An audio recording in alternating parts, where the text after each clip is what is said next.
1 जून 2025 Istanbul में Russia और Ukraine peace talks के लिए मिलने ही वाले थे, पर उससे पहले ही दिन दहाड़े यूक्रेन ने ऑपरेशन स्पाइडर्स वेब लॉन्च करके रशिया पर एक मैसिव अटैक कर दिया, FPV drone attack. Ukraine's Operation Spiderweb. Ukraine has launched a massive drone attack on Russian aircraft. FPV का मतलब फर्स्ट पर्सन व्यू अटैक। इसमें ऑपरेटर ड्रोन की लाइव फुटेज को देखता है और बड़े ही प्रिसाइज तरीके से टारगेट को तबाह कर देता है।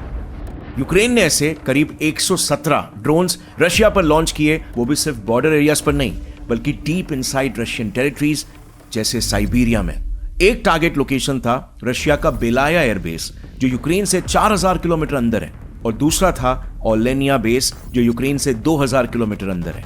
लेकिन पता है रशिया के लिए जो सबसे ह्यूमिलिएशन वाली बात थी वो ये थी कि यूक्रेन ने ये सारे ड्रोन अटैक्स रशिया के अंदर घुसकर किए। यस, अंदर घुसकर कमर्शियल ट्रक कंटेनर्स के अंदर इन ड्रोन्स को छुपा के टारगेट के बस 2-3 किलोमीटर बाजू में ही पार्क किया गया, और फिर कुछ इस तरह बाहर आकर इन ड्रोन्स ने 40 रशियन बॉम्बर्स को डिस्ट्रॉय कर दिया। यानी इस अटैक में रशिया के ऑलमोस्ट 34% क्रूज मिसाइल्स तबाह हो गए। एंड आई रिपीट, ये अटैक्स उसी दिन हुए जिस दिन रशिया और यूक्रेन पीस टॉक्स करने वाले थे, और इसीलिए जस्ट इमेजिन ये रशिया के लिए एक कितना बड़ा ग्लोबल एम्बैरेसमेंट हो गया। वैसे करंट सिचुएशन की बात करें तो रशिया तुरंत हरकत में आ चुका है। पुतिन ने बोल दिया है कि वो अब टेररिस्ट के साथ कोई पीस टॉक्स नहीं करेंगे। Putin rejected Kyiv's proposals for a ceasefire or a summit. और फिर बस कल ही 5 जून की रात से रशियन ड्रोन्स और मिसाइल्स ने खार्किव सिटी पर बरसना शुरू कर दिया है। The Moscow's top secret doomsday radio has suddenly gone active, transmitting these bizarre coded messages. In military circles, this isn't just noise. It's quite honestly a signal, and it may even be a warning. वहां पर buildings, factories, हर जगह पर missile attacks के video सामने आ रहे। लेकिन Ukraine के लिए इससे भी कई ज्यादा खतरनाक, दिल दहला देने वाला झटका तो अभी आना बाकी है। कई एनालिस्ट का कहना है कि इस अटैक को अंजाम देकर यूक्रेन ने शायद अपनी मौत को ही दावत दे दी, क्योंकि इस अटैक के बाद 6 जून को रशिया में डूम्सडे रेडियो स्टेशन एक्टिव हो चुका है। UVB-76 also known as the doomsday radio station Russia के एक छोटे से विलेज पोवारोवो के मिलिट्री एरिया से पूरे रशिया में सुनाई देने वाला बहुत ही सीक्रेट एन्क्रिप्टेड रेडियो सिग्नल है, जो सिर्फ 1 मिनट का ही होता है, और इस पर 1 मिनट के अंदर 21 से 34 बार बीप सुनाई देते हैं।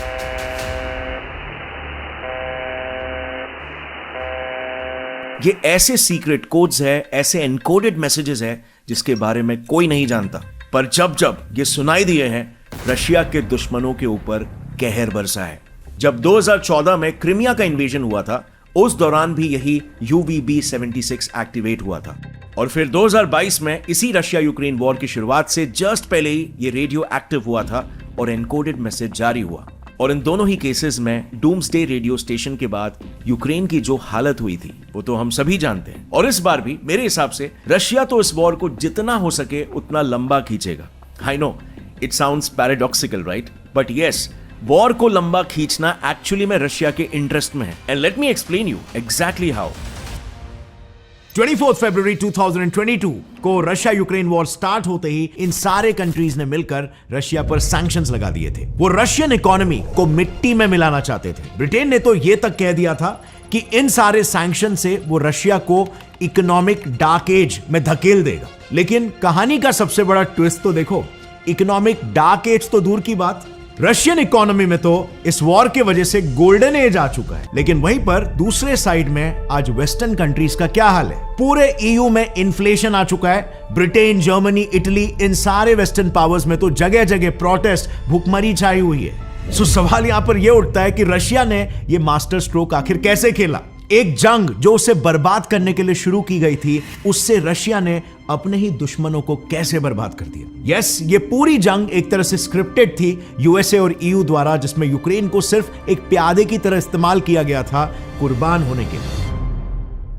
On the other hand, Russia तो खुद ये जंग लड़ना भी नहीं चाहता था। बहुत ही कम लोग ये जानते हैं कि रशिया और यूक्रेन की काफी गहरी दोस्ती हुआ करती थी। 2013 तक तो दोनों देश एक दूसरे को भाई बुलाते थे, लेकिन EU और USA ने सिर्फ और सिर्फ अपने वेस्टेड इंटरेस्ट के लिए इन दोनों भाइयों को सौतेला भाई बना दिया। टू द एक्सटेंट कि EU ने तो यूक्रेन में एक पॉलिटिकल कू भी करवाया और उसी के सहारे यूक्रेन के भीतर अपनी एक पपेट गवर्नमेंट भी एस्टैब्लिश कर दी थी। लेकिन ट्रूली मेरे हिसाब से रशिया यूक्रेन वॉर पूरी दुनिया का सबसे मिसअंडरस्टूड वॉर बन गया है। किस हद तक ये स्क्रिप्टेड है बाय यूएसए एंड ईयू और असली रियलिटी कैसे उससे कोसों दूर है, आज मैं एग्जैक्टली यही आपके सामने रखने वाला हूं। So let's begin. So war शुरू होते ही यूरोपियन कंट्रीज और यूएसए ने रशिया पर फ्यूल और इकोनॉमिक सैंक्शंस लगा दिए। इन्होंने रशियन इकोनॉमी को कोलैप्स करने के लिए रशिया को स्विफ्ट पेमेंट सिस्टम से भी बाहर निकाल दिया। We commit to ensuring that a certain number of Russian banks are removed from SWIFT. मतलब उन्होंने रशिया पर डॉलर्स यूज करने पर बैन लगा दिया था। लेकिन ऑन द अदर हैंड जिन भी कंट्रीज ने उस पर सैंक्शंस लगाए, आज उनकी हालत वाकई में काफी खराब हो चुकी है। लेकिन it doesn't stop over here कि आखिर यूएसए और ईयू ने यूक्रेन को वॉर में क्यों ढकेला, उनका इसमें क्या फायदा था।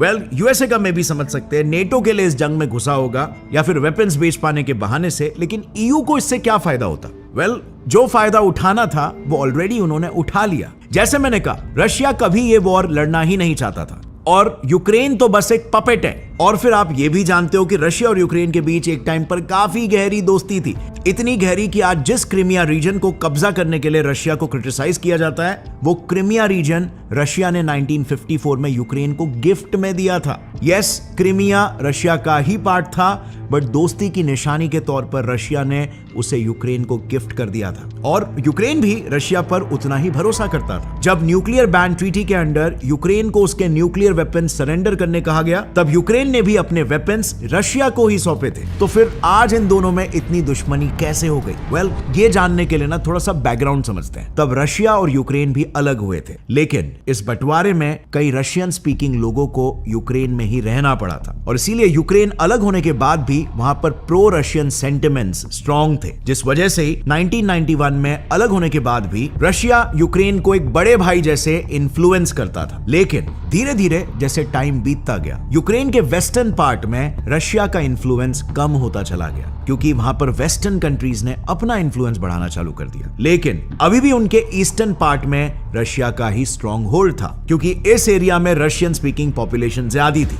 सो 2014 तक भी रशिया और यूक्रेन के रिश्ते काफी अच्छे ही थे, लेकिन 2014 में इनके रिलेशन में एक ऐसा नया मोड़ आया जिसने यूक्रेन को हमेशा के लिए रशिया का दुश्मन बना दिया। नहीं, मैं क्रिमियन इन्वेजन की बात नहीं कर रहा हूं, एक पॉलिटिकल टर्मोइल जिसने एक्चुअली में इनके रिश्ते खराब किए। सो साल 2013 में वेस्ट ने यूक्रेन को यूरोपियन यूनियन के साथ फ्री ट्रेड एग्रीमेंट साइन करने का न्योता दिया। अब इस एग्रीमेंट के साइन होने से यूरोप को दो फायदे थे। एक, यूरोप के जीरो टैरिफ्स यानी कि इंपोर्ट टैक्सेस में उनके इंडस्ट्रीज के लिए एक मेजर रॉ मटेरियल सप्लायर उन्हें मिल जाता, जो कि यूक्रेन है, और दूसरा, उन्हें एक नए मार्केट का डायरेक्ट एक्सेस मिल जाता। बट उस समय के यूक्रेनियन प्रेसिडेंट विक्टर यानुकोविच के वजह से ऐसा नहीं हो पाया। विक्टर ने यूरोपियन यूनियन के ऑफर को रिजेक्ट तो किया, बट इसका एकदम उल्टा करते हुए उन्होंने रशिया के यूरेशियन इकोनॉमिक यूनियन को ज्वाइन कर लिया। Basically Eurasian economic union USSR टूटने के बाद जो भी रशिया से निकले कंट्रीज है, उनका एक ट्रेड ग्रुप है। सो यूक्रेन ने जैसे ही इस ग्रुप को ज्वाइन किया, यूएस और यूरोपियन कंट्रीज को बुरा लग गया और उन्होंने ये ठान ली कि वो यूक्रेन को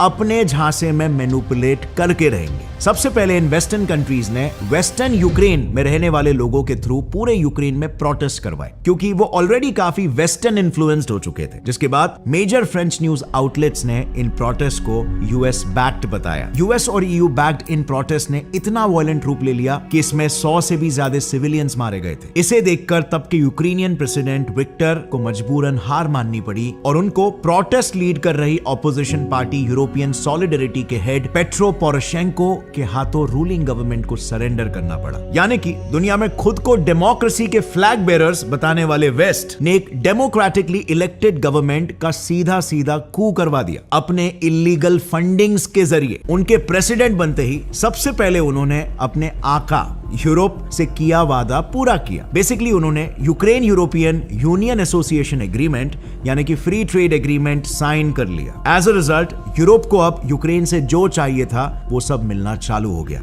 जैसे आयरन, स्टील, माइनिंग प्रोडक्ट्स, ये सब कुछ एकदम कम भाव में मिलने लगा। ये आप इससे समझ सकते हो कि जहां पर 2014 के पहले रशिया यूक्रेन का सबसे बड़ा ट्रेडिंग पार्टनर हुआ करता था, बट इसके बाद ईयू यूक्रेन का सबसे बड़ा ट्रेडिंग पार्टनर बन गया। बट न्यूली पावर में आए यूक्रेनियन प्रेसिडेंट पेट्रो ने यूरोप को खुश करने के चक्कर में अपने नेबर और पुराने दोस्त रशिया से ही दुश्मनी लेना चालू कर दी थी। पहला डिस्प्यूट चालू हुआ यहां इस मैप में दिखने वाली रशियन गैस पाइपलाइन से, जो यूक्रेन से होते हुए यूरोप जाती है। रशिया इस पाइपलाइन का रेंट पे करता था। इनफैक्ट पिछले 2 सालों से दोनों कंट्रीज के बीच वॉर होने के बाद भी रशिया सालाना 1 to 1.5 बिलियन डॉलर्स का एनुअली रेंट यूक्रेन को पे कर रहा है। उनके प्रेसिडेंट ने तो इस रेंट को बढ़ाया भी था, बट पावर में आने के बाद उन्होंने यह भी डिमांड करना शुरू कर दिया कि यूक्रेन को इस पाइपलाइन की 51% ओनरशिप दे दो। इसके जवाब में रशिया ने यूक्रेन को उधार में दिए नेचुरल गैस के बिल को चुकाने कहा,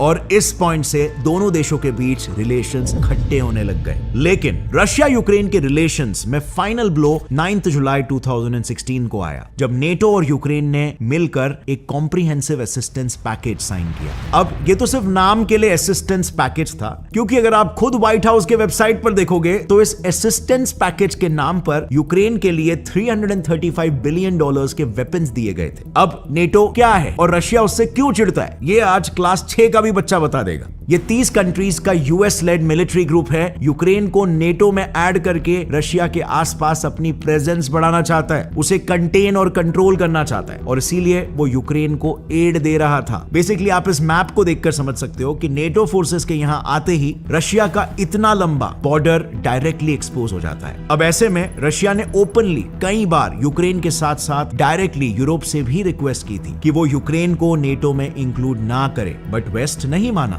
नेटो ने इसके बावजूद यूक्रेन को ग्रुप ज्वाइन करने की ऑफर दे दी। लेकिन फिर यहां पर सवाल यह आता है कि यूक्रेन क्यों खुद ही अपने पांव पे कुल्हाड़ी मार रहा है, वो इस जंग के लिए राजी कैसे हुआ? वेल, एक सिंपल से टीवी सीरीज के वजह से।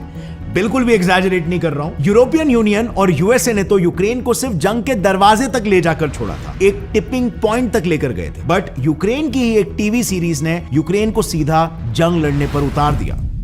दरअसल बात कुछ ऐसी है, साल 2015 में यूक्रेन में एक टीवी सीरीज रिलीज हुई थी जिसका नाम था सर्वेंट ऑफ द पीपल। इस टीवी सीरीज की स्टोरी लाइन बेसिकली एक आइडियल प्रेसिडेंट कैसे होना चाहिए उस पर बेस्ड थी। अब ये सीरीज इतनी फेमस हो गई कि अगले ही साल 2016 में इस सीरीज के comedian actor same servant of the people नाम से एक पार्टी स्टार्ट करते हैं और प्रेसिडेंशियल इलेक्शन लड़ते हैं और जीत भी जाते हैं। और जानते हो वो कॉमेडियन एक्टर कौन है? वोलोडोमिर ज़ेलेंस्की। अब ज़ेलेंस्की भी प्रो वेस्ट ही थे शुरुआत में। उन्होंने तो पावर में आते ही डायरेक्टली नेटो ज्वाइन करने की बात कर दी, जबकि यूक्रेन नेटो के आर्टिकल 5 के हिसाब से एलिजिबल ही नहीं था।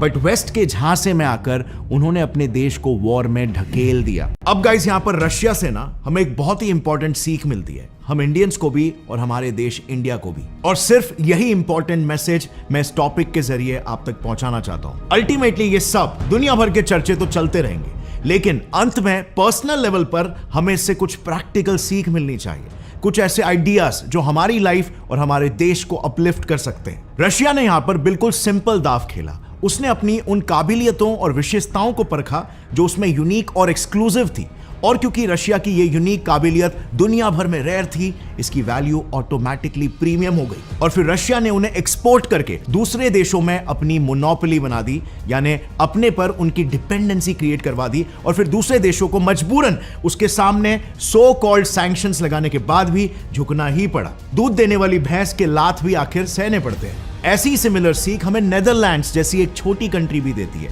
यह कंट्री इतनी छोटी है पर सेमीकंडक्टर चिप्स बनाने वाली मशीन्स मैन्युफैक्चर करने में इसकी मोनोपोली है। मतलब अगर इसने वो मशीन सप्लाई करना बंद कर दिया तो दुनिया में इस्तेमाल हो रहे सारे इलेक्ट्रॉनिक मशीन्स, राइट फ्रॉम आपका मोबाइल फोन से लेकर लॉन्च हो रहे सैटेलाइट्स तक, सब कुछ बंद हो जाएगा। तो अब जरा सोचो, क्या कोई कंट्री डायरेक्टली इससे लड़ना चाहेगा या उसे दबाना चाहेगा? और हमारी लाइफ में भी ऐसा ही कुछ होता है। Everything starts from identifying your strengths and playing on it. अपने weaknesses पर compete करने की कोशिश करना हारने वाली स्ट्रैटेजी है।